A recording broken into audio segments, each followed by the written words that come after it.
Good morning, park managers, and welcome back. Today we're going to be building an Allosaurus Pride rock enclosure. This was asked by Jag to be made, so that's exactly what we're going to try and do here. Now, my idea behind it, I usually call these, obviously it's like Pride Rock, King Rock, Pride Rock, what's it called? I can't really remember. But yeah, basically the way I call these, I call them like King of the Hill. And I always find them really fun, like, enclosures to make. So we're going to make, like, maybe a bit deeper than that.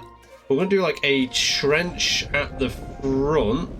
Try not to get out too much into the enclosure there. And then we'll do this like so. And then we'll go over here like this. And then we're going to have this front bit, which we're going to raise up a little bit more. And then we'll have it a bit taller. And at this point, we'll just smooth it out. And the idea behind this is that we're going to put a food feeder up on top of this one, a meat eater. There we go. Because we're going to have Allosaurus in here, so we're going to drag them up to the top here with this meat. And it's almost like a Pride Rock. Maybe we might make this a bit taller. Let's do that. Let's mess around with that. I always like when building, you can always like change things as you go along. You don't have to be a complete final sort of bit at the beginning, so we'll make it a little bit more pronounced. There we go. And then we'll put the feeder at the top again, like so. And obviously it looks a bit weird right now, but once we start decorating it a little bit more, so for example just adding all these different pieces of the rock brush really, like so, like that. Then we'll just try and clean up the bottom a little bit. So I'm going to be placing a lot of rock on there to try and encourage them to go around and up rather than like walk up the steep hilly bit. So it does take a little bit of work. So yeah, do that there. We're just going to mix up the brush a little bit with this other rock brush so that it's not all the same going all the way around. Now the bottom bit, I think we'll do sand. And I'm going to try and do almost like a kind of savannah style build, I think. With it being like obviously inspiration coming from the Lion King. I think that's probably going to be the best kind of look. I know it's sand and not like dry grass, which might make it look a little bit better, but we can work with what we've got. And then technically I could do like a barrier all the way around using rocks, but I don't want to be here all day. It's something that'll take a long time. I mean, to be honest, we'll use the brush, maybe do a bit of jaggedness going around, but usually I'd have it as so it's rocks all the way around. And yeah, the idea behind that is really to make it look like it's a haha barrier. So what that is essentially is, technically out here you'd have it level this ground, so if you were a guest here you couldn't really see the moat or the dry moat or the water moat. You wouldn't see that. You'd just be able to, it'd almost feel like you're like in line with the animal, and then you wouldn't have like a giant fence like this. You'd have like more of a human fence to stop them from falling in the moat, giving that false sense of like the animal isn't really in the enclosure as such kind of feel to it. It's just one of those extra little things which would be kind of cool, which I'm looking forward to trying to replicate in the Jurassic World Evolution 3 with the modular building and none of the like hit barriers and stuff like that. So we're going to be using a sandy rock.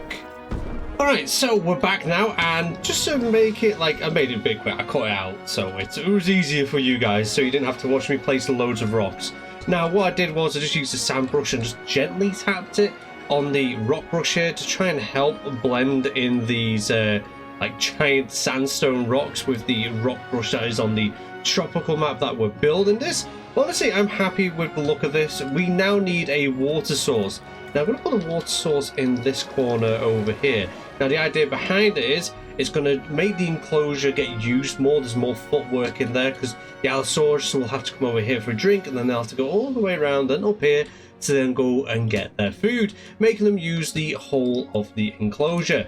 Now I think for the main brush I'm going to use the tropical bit here, especially around the water there, and then around this bit I want kind of like brush like this. And the idea behind this is to try and make the enclosure slightly more simple, like one that we're not spending way too long working on. Now, we've done the tree brush in areas where it also makes almost like a natural path. So we're going to get the dirt brush out and then just highlight those paths to make it look like these areas have been walked on a fair bit. I know I said I was going for like a savanna kind of look, but you can just imagine it more in wet season. But obviously we're in the tropical biome here and we don't have all that much to work on. Obviously if you want like a full savanna kind of look, then the best map would probably be the Malta map to do this.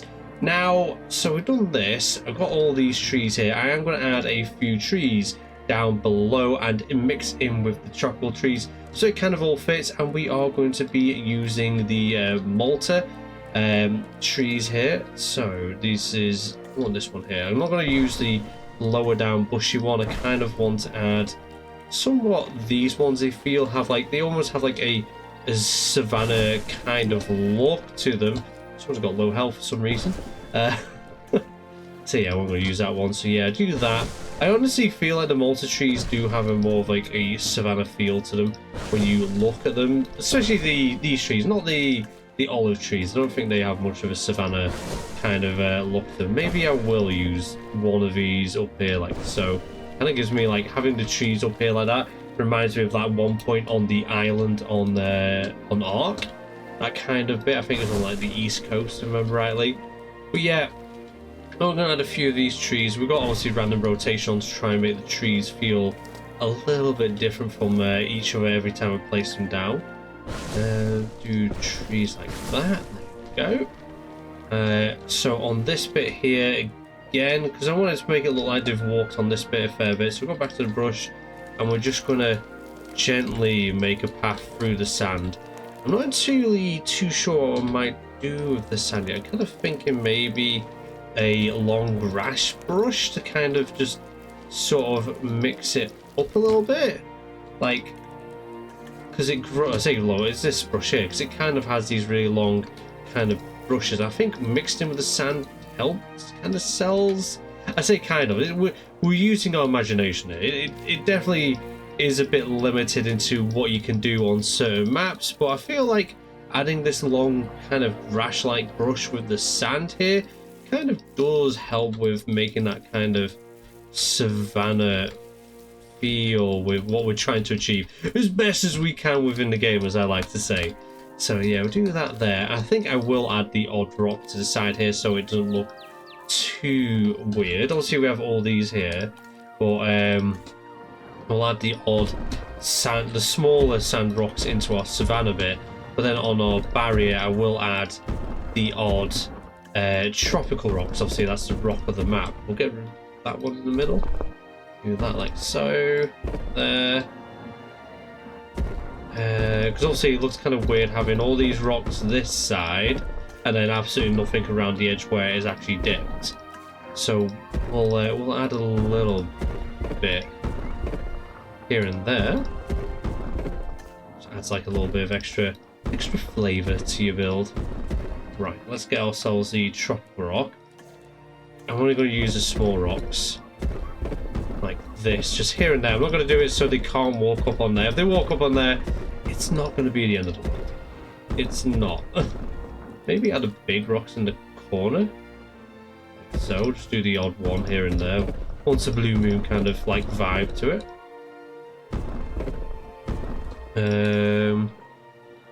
Question is, do I add something to the top here? Technically you could use this kind of for like a herbivore in a sense, but they won't go to, they might randomly wander up there, but you'd actually have to put like a food source up there. But if you're doing this, and look at all that food. I suppose you could do it for a sauropod, and then you just do like the ones that eat this brush here, the seeded plants. Maybe you could do something like that, because then you could do like the fake herbivore feeder at the top, and that would drag them up. Someone has perished. I wonder why they perished.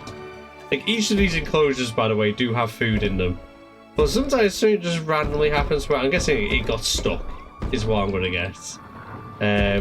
But yeah, we're nearly there. We're nearly there with this. It's just a few more stones. Might do a big one over here of the trees. And that'll look kind of cool, just sort of sticking out there. I'm looking forward to adding the Allosaurus. I'm going to add, obviously it's going to be like a pride kind of thing. So I'm going to add a few juveniles and add a few adults, maybe 2 adults, and a group of juveniles. Maybe 3 adults and 2 juvies. But yeah, that is our Savannah Pride Rock King of the Hill kind of enclosure. So yeah, I'm going to get the Allosaurus in here, do a few little shots from a montage at the end. But anyways, I hope this has helped. I hope this is giving you some kind of inspiration with your builds. Don't forget to let me know in the comments, is this something you'd like to see me make? A type of habitat, a kind of style of habitat in the sense of like this one, like with the Lion King inspiration here. But yeah, as always, thank you for watching. Until next time, I'll see you later.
What's your story?